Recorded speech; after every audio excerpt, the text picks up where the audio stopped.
आता isakal.com आहे देशातील नंबर 1 ची मराठी न्यूज वेबसाईट। प्रत्येक अपडेटसाठी isakal.com ला नक्की भेट द्या।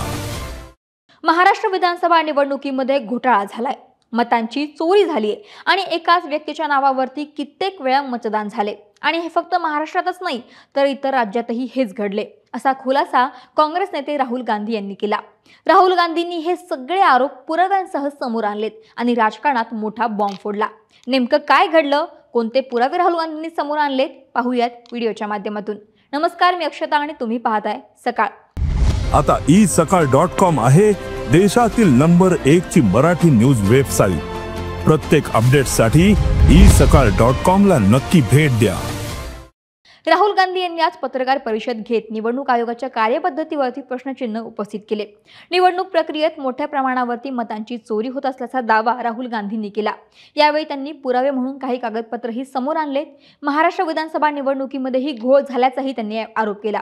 महत्त्वाचं म्हणजे 5 मार्गांनी मतांची चोरी यावेळी करण्यात आल्याचा दावाही राहुल गांधींनी केला। त्यामुळे राजकीय वर्तुळात विविध चर्चांना उधाण आले। मतांची चोरी करण्याचा पहिला मार्ग म्हणजे डुप्लिकेट वोटर्स। एका मतदाराचं नाव मतदार यादीत जास्त वेळा नोंदवण्यात आलं। दुसरा मार्ग म्हणजे खोटे पत्ते आणि तपशील नोंदवणे। अनेक मतदारांचे खोटे पत्ते देऊन आणि बनावट ओळख निर्माण करण्यात आलेली आहे। तिसरा मार्ग म्हणजे एकाच पत्त्यावरती 50 ते 60 लोक राहत असल्याचं दाखवण्यात आलं, पण प्रत्यक्षात मात्र त्या ठिकाणी 4 ते 5च लोक राहतात।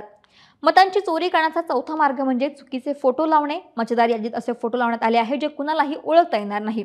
तसेच 5वा आणि शेवटचा मार्ग म्हणजे फॉर्म 6चा दुरुपयोग करून मतदार याद्यांमध्ये घोळ करणं।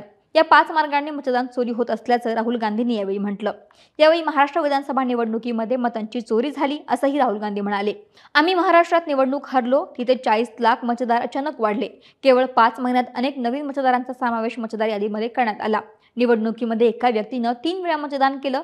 निवडणूक आयोगाने या संदर्भामध्ये उत्तर द्यावं, तसंच या मतदार यादीत खऱ्या आहेत की खोट्या याचं उत्तर देखील निवडणूक आयोगानं द्यावं, अशी मागणी राहुल गांधींनी यावेळी केली। ही मतांची चोरी उघड करायला आम्हाला अनेक महिने गेले।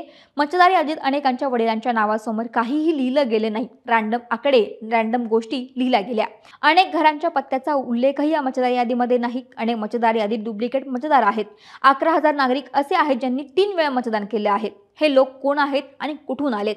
याशिवाय एका घराच्या पत्त्यावरती 46 मतदारांची नावं कशी काय, असा सवाल देखील राहुल गांधींनी यावेळी उपस्थित केला। राहुल गांधी म्हणाले की 11,965 बोगस मतदारांची नावं एकाच राज्यातील वेगवेगळ्या मतदारसंघात नोंदवण्यात आली। याच मतदारांनी एकापेक्षा जास्त राज्यांमध्येही मतदान केलं। हे कसं शक्य आहे? तसेच अनेकांच्या नावासमोर खोटे पत्ते नोंदवण्यात आलेले आहे आणि त्यांच्या घराचा क्रमांक हा 0 आहे। हे होऊ शकत नाही। हा मोठा घोटाळा आहे, असा दावा देखील राहुल गांधींनी केला।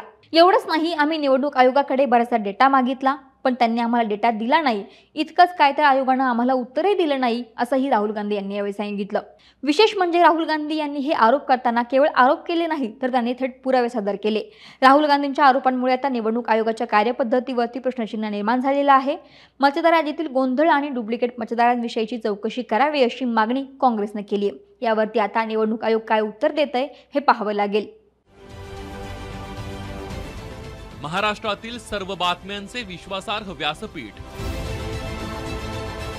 सकाळच्या सर्व सोशल मीडिया प्लॅटफॉर्मला लाईक, फॉलो आणि सबस्क्राईब करा। तसंच सर्व नोटिफिकेशनसाठी बेल आयकॉन प्रेस करायला विसरू नका।